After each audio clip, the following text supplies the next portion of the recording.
Salut, je m'appelle Gabrielle et bienvenue dans mon journal. Aujourd'hui, je suis tellement fière, contente et excitée de vous présenter mon dernier épisode de la saison 1 où je dis bye à la dernière année. Je me remémore certaines choses qui sont arrivées, ce que j'ai appris, puis qu'est-ce que je vois pour 2024. C'est vraiment le mois de la réflexion, décembre, où tu te dis, crime, je finis une étape, je passe à autre chose. Où est-ce que j'en suis, qu'est-ce que je veux travailler, puis qu'est-ce que je suis fière de ce que j'ai accompli. Et premièrement, je suis super contente de pouvoir officiellement vous présenter un épisode qui est vraiment disponible et sur YouTube et en podcast simultanément. Donc, pour ceux qui ont déjà commencé à regarder sur les plateformes de podcast, ça fait déjà peut-être 2 semaines que mes épisodes sont disponibles et tous les prochains seront également disponibles. Donc, si c'est plus facile pour vous d'écouter en podcast, tant mieux. Je vous salue, ceux qui sont en podcast. Et sinon, bienvenue aussi à ceux qui sont sur YouTube. C'est fou de penser que j'ai commencé ce projet-là il y a seulement quelques mois. Donc, en juin passé, j'ai commencé ce projet-là en n'ayant absolument aucune attente, en ayant seulement un sentiment d'être un peu perdue, un peu confuse dans ma vie, de pas trop savoir où je m'en allais, mais de sentir qu'il y a beaucoup de choses qui bougeaient et de sentir qu'on était plusieurs dans cette situation-là à vivre plusieurs épreuves, à avoir plusieurs réflexions et à se sentir seule là-dedans. Et je suis énormément contente d'avoir pris le temps et de l'énergie pour mettre ce projet-là à la vie et de pouvoir vraiment partager parce que j'ai eu énormément de feedback, peu importe l'épisode, avec des gens qui se sont reconnus, des gens que ça les a aidés, des gens qui se sont sentis moins seuls. Et c'est vraiment mon objectif. Moi, peu importe il y a combien de vues, combien de likes, bon, c'est sûr qu'on veut toujours toucher le plus de gens possible, évidemment, mais d'avoir ces petits commentaires-là, ce petit feedback-là, moi, ça me fait énormément plaisir. Et je suis juste fière de le faire, même si je sais justement que c'est pas parfait. Je sais que mon montage est pas parfait. Tout n'est pas parfait, en fait. Mais je le fais quand même, puis j'apprends, puis je me laisse le temps d'apprendre, puis je me laisse le temps aussi de développer ce projet-là, puis que ça soit pas parfait, puis que ça soit pas un hit du jour au lendemain non plus, mais que ça soit moi, que ça soit authentique, puis que ça soit quelque chose qui me permet de m'améliorer et d'apprendre sur moi au fil du temps, au fil des semaines. Et ça, je suis vraiment fière de le faire. Donc, merci aussi à tous ceux qui m'ont suivi pendant la saison 1, qui écoutent mes épisodes, qui commentent, qui m'écrivent, qui likent ce que je fais sur les réseaux sociaux. Ça me touche beaucoup et c'est vraiment apprécié. Sur ça, on va déjà commencer avec l'année 2023. Je vais pas vous mentir, ça a été probablement une des années les plus difficiles de ma vie, probablement la plus difficile de ma vie. Je me rappelle finir 2022 et avoir hâte à 2023 en me disant que ça allait être un nouveau début, un nouveau commencement. Il y en a beaucoup qui se disent ça, tu sais, la nouvelle année, c'est un retour à zéro, c'est un nouveau départ. Puis on a l'impression qu'on peut s'enlever beaucoup de pression qu'on s'était mis l'année précédente, puis juste se dire, ben je recommence, tu sais, avec ce que j'ai appris et tout. Et pour moi, 2023, je voyais ça comme ça. J'ai fini 2022 avec une grosse infection aux dents, avec beaucoup d'études, une surcharge d'études, une surcharge de travail, beaucoup d'anxiété, de stress. Et même si je consultais, je sentais que j'étais extrêmement fatiguée et épuisée. Et je me disais, je vais me reprendre en main, entre guillemets, puis je vais redevenir énergique, je vais redevenir la Gab que tout le monde connaît et tout. Pour finalement réaliser que pour changer, ben, tu sais, pour s'améliorer, t'as pas le choix de changer des attitudes, des comportements et tout. Donc, malheureusement, je m'en suis juste plus mis. J'avais plus de cours, j'avais plus de travail, j'avais plus de tout. Et comme vous le savez, j'ai commencé un arrêt de travail en février passé qui a duré pratiquement... ben là, vous voyez, je recommence à travailler depuis octobre, on and off, là, et temps plein probablement à partir du mois de janvier. Donc, ça a repris plusieurs mois d'arrêt. Et encore aujourd'hui, tu sais, c'est quelque chose que je dois apprendre à vivre avec, tu sais, de changer mes habitudes de vie, d'améliorer, tu sais, comment je traite mon corps, comment je vis ma vie et tout, et aussi de prendre le temps de relaxer, de me reposer, de mettre mes limites, de faire la part des choses entre le travail et la vie personnelle. Et c'est quelque chose qui est vraiment pas évident, mais of course, j'ai eu mon wake-up call, j'ai eu la claque d'en face dont j'avais besoin pour réaliser que je pouvais pas continuer à vivre ma vie comme je le faisais. Et aujourd'hui, je me sens beaucoup plus sereine, beaucoup plus heureuse aussi. Comme vous savez, j'ai déménagé, je suis rendue à Montréal, donc c'est aussi une façon pour moi d'avoir un nouveau départ, mais je me sens à ma place. Je commence un nouveau travail que j'aime beaucoup. Tu sais, je sens que je suis où je suis supposée être et que je fais plus juste être un robot. Et je sens aussi que j'écoute pour la première fois de ma vie réellement mes besoins, puis qu'est-ce qui me rend heureuse, parce qu'il faut se le dire aussi, ce qui nous rend heureux, ce n'est pas la même chose pour tout le monde. Tu sais, obviously, se tenir en forme, bien manger, bien dormir, c'est des choses que pour les humains, c'est important. Mais après ça, chacun d'entre nous a ces petits quelque chose qui vont être heureux dans leur vie, qui vont se sentir accomplis, qui vont sentir que ça a un sens pour eux. Et je réalise que dans les dernières années, j'étais beaucoup justement en réaction avec ce que les autres pensaient de moi ou ce que les autres avaient comme attente par rapport à moi. Et je n'ai pas été nécessairement malheureuse, mais je pense pas que j'étais le plus heureuse que je pouvais être parce que j'avais tellement justement les autres en tête, puis ce qu'ils allaient dire, ce qu'ils allaient penser et tout ça, que au final, je me disais, ben, je vais faire ça, c'est ça le plus safe. Et là, j'apprends vraiment à me dire, ben, on s'en fout, qu'est-ce que les autres pensent, qu'est-ce que toi te rend heureuse, recommence à étudier si tu as besoin d'étudier, put yourself out there, sors de ta zone de confort si c'est ça que tu as besoin, arrête de t'empêcher d'aller dans une certaine direction parce que tu as peur. Puis aussi, ben, de réaliser que c'est pas vrai que la confiance en soi, c'est tout le temps la même chose à tous les jours, à chaque semaine, à chaque mois. Puis c'est quelque chose qui se travaille, puis il faut pas que tu t'empêches d'avancer dans ta vie parce que tu as des doutes sur toi, parce que t'es pas certaine de quelque chose par rapport à toi, parce que tu as peur de l'échec, mais qu'il faut vraiment que tu essayes, puis ça va juste te faire apprendre, puis si ça fonctionne pas, ben l'échec c'est normal, ça te fait apprendre et t'avances. Et ça, c'est quelque chose que je veux continuer de travailler aussi en 2024. Cette fameuse peur-là et cette fameuse confiance en soi qui te dit tu seras pas capable, t'es imposteur, toutes ces pensées-là, t'es pas assez, si ça, puis juste le faire quand même, puis m'essayer quand même, puis travailler sur ma confiance en moi, tu sais, de plus en plus. Puis c'est drôle parce que dans ma vie, j'ai jamais pensé que j'aurais à travailler tant que ça sur ma confiance en moi parce que j'ai tout le temps eu confiance en moi. Mais je réalise que j'avais confiance en l'image que je dégageais, dont j'avais le contrôle, en faisant ce que je pensais qui était le mieux selon ce que les autres voulaient de moi aussi. Et là, j'ose plus m'écouter, prendre des risques et c'est encore plus épeurant parce que quand tu fais des choses pour réellement te rendre heureuse, qui te tiennent réellement à cœur, ben ça fait encore plus peur que des choses que tu dis « Ah ben je le fais pour les autres, fait que de toute façon si ça marche pas, ben c'est pas grave, genre ça va pas tant m'atteindre que ça. » Mais quand c'est vraiment toi puis ton bonheur, là ça fait vraiment peur parce que tu te dis « Ok, si je réussis pas, ben je vais me décevoir moi. » C'est moi qui vais avoir senti que je sais pas, que j'ai perdu quelque chose, que j'ai pas été assez ou peu importe. Fait que oui, toutes ces réflexions-là que j'ai eues la dernière année à propos de ma santé, à propos de ma santé mentale, à propos de c'est quoi mon bonheur, c'est quoi que je veux dans ma vie.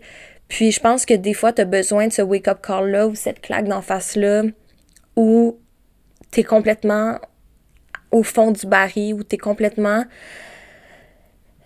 Tu pourrais pas être plus bas, mais ça te donne comme pas le choix d'avoir cette rétrospective-là, puis ce point de vue-là, puis de te poser ces questions-là, puis d'être bien entouré, c'est sûr que ça aide. Fait que je voulais évidemment remercier les gens autour de moi qui ont été là en 2023.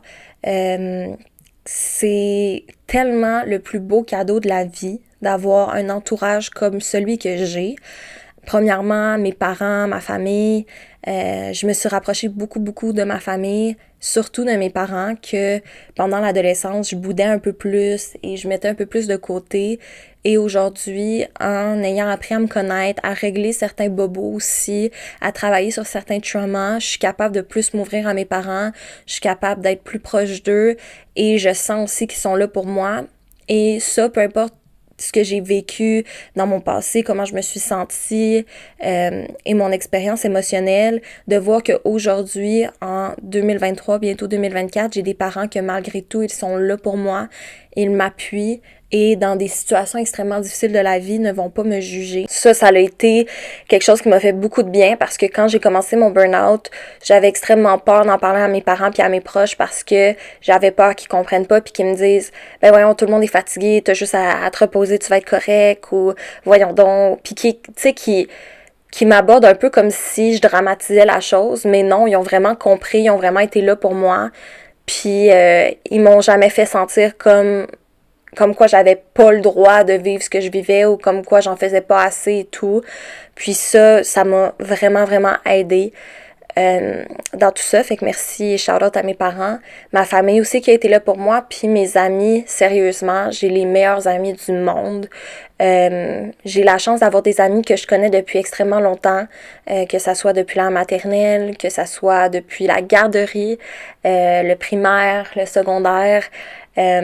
C'est mes bonnes amies encore aujourd'hui et évidemment j'en ai fait aussi dans les dernières années que j'aime beaucoup, mais je réalise à quel point j'ai traversé le temps avec beaucoup de mes amis et qui sont encore là pour moi. Puis des fois même j'ai l'impression qu'ils me connaissent mieux eux que moi-même, tu sais, fait que d'avoir des gens qui te connaissent depuis longtemps puis que quand tu doutes de toi ou quand t'es pas sûr ou whatever, qui peuvent te remettre un peu puis te réveiller puis te dire hey, Gab, tu sais, on te connaît, t'es de même puis genre, tu sais, ça va aller, tu vas être correct puis tout, puis juste de m'encourager puis de pas sentir de jugement de mes amis non plus parce que on mettait beaucoup de choses en question. J'ai lâché mon emploi, je me demandais si je retournais étudier dans certaines choses, j'ai déménagé et d'avoir des amis qui me soutenaient là-dedans et qui me comprenaient et qui m'encourageaient à faire ce qui était le mieux pour ma santé mentale, ma santé physique et mon bonheur, ça vaut tout l'or du monde. J'ai juste des bonnes amies, pour vrai. J'ai vraiment du bon monde autour de moi qui comprennent puis qui me soutiennent puis j'avais pas peur de leur parler de comment je me sentais, j'avais pas peur de leur parler de mes réflexions, de « Ah là, je vais étudier en stylisme, mais là, il faudrait que je recommence ça, il faudrait que je fasse ça, là, je vais déménager à Montréal, là, je pars d'une entreprise que ça fait 7 ans que je suis là, ça me stresse, je sais pas trop. » Puis de toujours avoir eu du monde autour de moi pour m'encourager, c'est vraiment le plus beau cadeau. Fait que ça, c'est quelque chose que je retiens puis que je veux travailler aussi dans les prochaines années, de garder mon monde proche de moi puis de vraiment montrer aux gens autour de moi que je les apprécie, que je les aime puis que je suis vraiment réellement contente qu'ils soient dans ma vie. Puis travailler sur ces relations-là, pour moi, ça vaut tout l'or du monde. Puis peu importe ce que je vais faire dans ma vie, d'avoir ce filet-là autour de moi, je suis juste vraiment la plus chanceuse. Donc, shout-out aussi à toutes mes amies qui m'ont aidée dans la dernière année. Je sais réellement pas ce que je ferais sans vous et je suis extrêmement contente de vous avoir avec moi pour 2024. La prochaine chose que je voulais discuter aussi ou vous parler, c'est d'apprendre à mettre ses limites. Ça, c'est littéralement mon plus gros challenge ever. Le plus gros challenge que j'ai eu à faire en 2023, que je n'ai malheureusement pas perfectionné encore, que j'ai pas fait tout ce que j'aurais voulu faire pour mettre mes limites. Mais aujourd'hui, je sens que j'ai déjà mis l'orteil à l'eau, que je me suis déjà essayée, que j'ai déjà commencé à le faire et que j'ai comme plus le choix de continuer à le faire parce qu'une fois que tu le fais, une fois que tu commences à mettre tes limites, tu réalises à quel point ça te fait du bien. Puis même si ça te fout la chienne, c'est tellement mieux après, puis t'es tellement mieux dans la situation. Donc ça, c'est quelque chose que je veux continuer en 2024, mais que j'ai énormément de la misère, je vais pas vous mentir. Mettre mes limites, là, c'est pas évident. Je veux comme jamais froisser personne, je veux jamais déranger personne, je veux pas paraître susceptible non plus, puis d'être quelqu'un que tout me tanne ou tout me gosse, whatever. Mais je réalise aussi que les gens autour de moi qui sont là pour les bonnes raisons, de mettre mes limites, ça va être normal pour eux. Puis ils vont vouloir que je mette mes limites comme moi. Je veux qu'ils mettent leurs limites aussi. Je veux garder un respect pour eux et vice-versa. Mais c'est quelque chose que je dois absolument travailler, ça c'est certain. Au niveau de mon travail aussi, je suis présentement à l'heure où je filme en attente d'une réponse concernant un emploi pour une marque de luxe renommée internationalement, qui est une de mes marques chouchou, évidemment. Et il devrait m'appeler d'ici à ce que ce vidéo sorte. Et donc, je sais pas encore si je suis prise ou non, mais j'ai un bon feeling et si je laisse cette partie-là du vidéo, ça va vouloir dire que j'ai été prise. Fait que si vous écoutez ça en ce moment, puis que vous entendez la partie sur moi qui attend une réponse par rapport au travail, ben ça veut dire que j'ai officiellement été engagée chez Prada. Fait que on va se croiser les doigts, on va toucher du bois, puis on va espérer que je garde cette partie de la vidéo et que vous sachiez officiellement que je suis employée chez Prada, ce qui serait pour moi tellement fou. Ça fait longtemps que je suis en mode, ça fait longtemps que la mode est une passion pour moi et malheureusement, comme j'en ai parlé dans d'autres vidéos, quand j'étais plus jeune, c'était pas quelque chose qui était assez sûr pour moi et j'apprenais encore à me connaître, donc je suis pas allée dans cette lignée-là. Et aujourd'hui, je réalise à quel point je peux utiliser cette industrie-là de la mode ainsi que tout ce qui est l'industrie du luxe ou le luxe de façon générale pour rendre les gens heureux, pour montrer ma passion aussi pour justement les choses de qualité, le contact client, créer des belles relations, aller plus loin dans ces relations-là, donner confiance aux gens. Fait que le faire à ma façon, dans le fond, puis rester moi-même malgré cette industrie-là qui a énormément de standards et de normes et espérer qu'à long terme, justement, je puisse changer ces standards et ces normes-là et rendre cette industrie-là beaucoup plus inclusive et beaucoup plus plaisante pour tout le monde. Donc, en espérant que j'ai ma réponse et que je puisse garder ce bout dans ma vidéo récapitulative, mais si c'est le cas, ben ça va vouloir dire que je recommence à travailler temps plein aussi l'année prochaine pour cette compagnie-là. Et c'est sûr que c'est stressant, c'est sûr que c'est anxiogène de se dire, ben là, il faut que je remette cette pression-là sur mon corps et tout, mais en même temps, c'est tellement excitant parce que ça veut dire que j'ai l'impression de retrouver un peu une vie normale, entre guillemets, et ça va me faire du bien, j'en suis certaine. Sinon, pour 2024, qu'est-ce que je me souhaite? Puis, qu'est-ce que je veux perfectionner? Bon, c'est sûr que travailler sur mes limites, encore, comme j'ai mentionné, m'affirmer un petit peu plus là-dedans, c'est quelque chose que je veux faire. Rester à l'écoute de ce qui me rend heureuse réellement. Ça, c'est vraiment, là, c'est ce que j'ai découvert en 2023 qui est un game changer et que je veux absolument garder dans ma philosophie en 2024 et pour le reste de ma vie. Si tu vis pour les autres, si tu fais des choses en réaction à ce que les autres pensent ou ce que les autres disent, tu vas constamment être dans de l'anxiété, tu vas constamment marcher sur des œufs, puis tu seras pas toi-même non plus. De rester à quelque part pour ne pas décevoir les autres, de faire quelque chose pour ne pas décevoir les autres, peu importe, ça te rendra jamais heureux et heureuse. Et je me rends compte aussi que chacun vit sa vie, puis tu sais, oui, on s'écoute, puis on se parle de ce qu'on fait dans nos vies, puis on est content l'un pour l'autre, mais at the end of the day aussi, chacun a sa propre vie à vivre, puis on n'est pas tant concentré sur ce que les autres font. Puis c'est quoi notre opinion de ce qu'ils font, puis fait que faut se rappeler ça aussi, tu sais, oui, les autres vont savoir qu'est-ce que tu fais, mais ils vont s'en foutre à un certain point parce qu'ils ont leur vie à vivre, puis c'est pas de leurs affaires ce que toi tu fais, fait que osons, tu sais, faire ce que nous on aime, puis le regard des autres et tout, on s'en fout parce que on donne probablement beaucoup plus d'importance qu'il faudrait à ce regard-là, en fait. Et quand on apprend vraiment à s'écouter, ben c'est là qu'on sait qu'on va rester heureux. Puis ça se peut que ça change aussi ce qui nous amène à être heureux. Puis c'est correct, puis c'est normal, puis il faut juste rester à l'écoute de soi, tu sais. Fait que je pense que ça aussi, d'être à l'écoute de ce qui me rend heureuse, c'est quelque chose que je veux vraiment garder dans ma vie, puis qui m'amène à être une meilleure version de moi-même aussi, tu sais. Mes amitiés, comme j'ai dit, j'apporte ça en 2024. Je laisse en 2023 toute la toxicité de ce que je croyais qu'était le monde, de ce que je croyais qu'étaient les relations humaines, d'être obligée de faire certaines choses, d'être obligée de voir la vie d'une certaine façon, d'avoir une certaine routine, d'être comme les autres, de sentir que je fit pas dans ce système-là. Je le laisse en 2023 pour m'autoriser à être moi-même, m'autoriser à avoir mon rythme de vie, à avoir mes habitudes, mes attitudes, vraiment ce que moi j'ai envie, puis d'arrêter de me sentir comme si je fitais pas dans la société, puis à la place de me dire, ben, crime, je focus sur ma vie, puis ce qui me rend heureuse, moi, puis on s'en fout du reste, puis j'ai pas à fitter ou à pas fitter avec le reste de la société, tu sais, rendu là, chacun fait son truc, puis c'est bien correct comme ça, puis ce sentiment-là d'être si différent, ben, de juste le voir comme une force, tu sais, puis se dire, ben, je suis différente, je fais les choses différemment, puis ça, c'est ma force d'une certaine façon, tu sais. Aussi, de faire attention à ma santé mentale. Donc là, je prends de la médication, justement, des antidépresseurs pour mon anxiété, pour mon humeur et tout.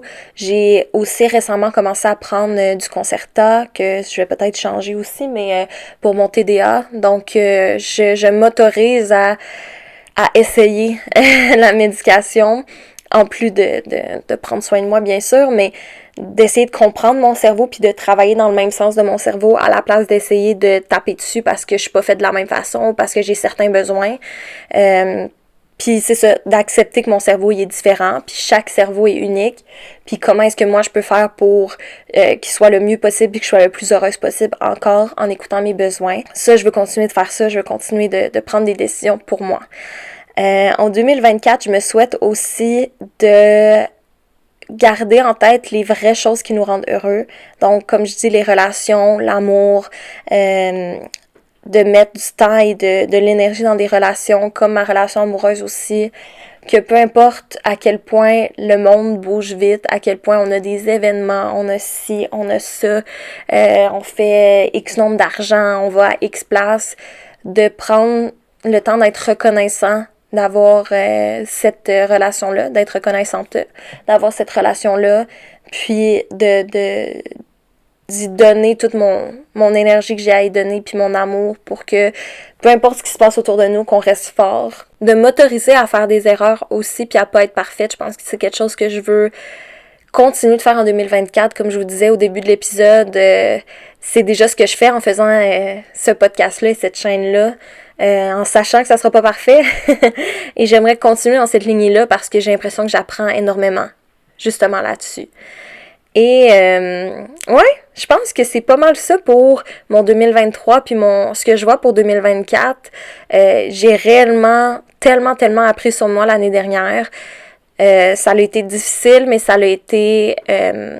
m'a ouvert les yeux, en fait, vraiment beaucoup. Ça l'a enlevé des personnes de ma vie qui ne devaient plus être dans ma vie. Ça m'a enlevé des relations toxiques, ça m'a enlevé plein de toxicité qui n'aurait pu dû être là, pas dû être là, en tout cas. Ça m'a enlevé toute cette toxicité-là qui devrait pas être dans ma vie. Puis ça m'a montré que, justement, j'ai le droit de dire non, j'ai le droit de faire des choix puis d'enlever certaines personnes dans ma vie, j'ai le droit de pas être d'accord puis ça fait pas de moi une personne qui est moins bonne ou moins intelligente, j'ai le droit d'avoir mes opinions, j'ai le droit d'avoir mon caractère à moi, de prendre la place que j'ai envie de prendre, d'être dynamique puis d'être qui je suis en fait puis que c'est correct puis c'est normal puis c'est ça que j'ai envie d'être, tu sais, j'ai envie de vivre à fond puis tout ce qui est pas bon pour moi puis qui m'envoie de l'énergie négative, de plus l'avoir dans ma vie, puis ça fait vraiment du bien, tu sais. Fait que ça aussi, je veux continuer de travailler là-dessus, de m'autoriser à dire non, puis de m'autoriser à enlever certaines personnes dans ma vie, puis de mettre mes limites encore, comme on disait, comme tantôt. Je voulais conclure cette vidéo-là en vous demandant, vous, votre année 2023, comment ça s'est passé? Est-ce que ça a été une année très challengeante pour vous? Avez-vous appris beaucoup sur vous-même? Avez-vous repoussé des limites? Est-ce que ça a été une année plutôt calme, sinon? Une année qui vous a donné tout ce que vous auriez aimé avoir? Où vous sentez que vous êtes à votre place? Vous sentez que vous êtes dans le bon chemin? Vous avez eu des retours très positifs dans la dernière année? Est-ce que ça a été plus difficile? Comment ça s'est passé, votre année 2023? Et qu'est-ce que vous souhaitez pour l'année 2024? Donc, en commentaire, j'aimerais vraiment savoir qu'est-ce que vous avez appris en 2023, donc une leçon que vous avez appris, et également, qu'est-ce que vous souhaitez pour l'année future? Je pense que ça va être le fun de voir les différents commentaires. Et sinon, je vous souhaite bien sûr un très bon temps des fêtes. On se revoit en janvier pour la nouvelle saison, la saison 2. Merci encore de me suivre. Merci que vous soyez en format podcast ou sur YouTube, de m'encourager, de me partager ce que vous avez aimé, de me partager vos expériences aussi, de participer, de liker sur les réseaux sociaux. Ça me fait vraiment chaud au cœur et je vous remercie d'être encore là au 12e épisode. N'hésitez pas à réécouter les épisodes pendant le temps des fêtes ou encore écouter ceux que vous n'avez pas eu la chance d'écouter avant. C'est sûr que je vais être de plus en plus présente également sur les réseaux sociaux. Donc, pour me suivre, vous pouvez suivre Journal d'une Gen Z sur Instagram. Je fais toujours du contenu par rapport à la vidéo de la semaine ou le podcast de la semaine. Et également sur mes réseaux personnels, donc GabPro99 sur Instagram et TikTok. Je vais être beaucoup plus présente sur TikTok aussi dans les prochaines semaines et les prochains mois. Vous avez tout de toute façon en description si vous voulez suivre mes comptes. Et n'hésitez pas aussi à liker cet épisode-ci, vous abonner à mon podcast si jamais vous aimez ce genre de contenu-là. Il y a plein de choses pertinentes qui s'en viennent en 2024. N'hésitez pas, si vous êtes aussi sur une plateforme de podcast, à noter mon podcast. Ça peut toujours aider au niveau de la visibilité et faire en sorte que d'autres personnes puissent voir mon podcast. Donc, ça serait vraiment super si vous pouviez donner une note. Et sinon, je pense que ça fait le tour pour le dernier épisode de 2023. Je vous remercie encore d'être là. Je vous souhaite un beau temps des fêtes. Je vous souhaite une belle année 2024 avec tout ce que vous désirez. Et j'ai très très hâte de vous revoir dans le prochain épisode, dans la saison 2. Bye!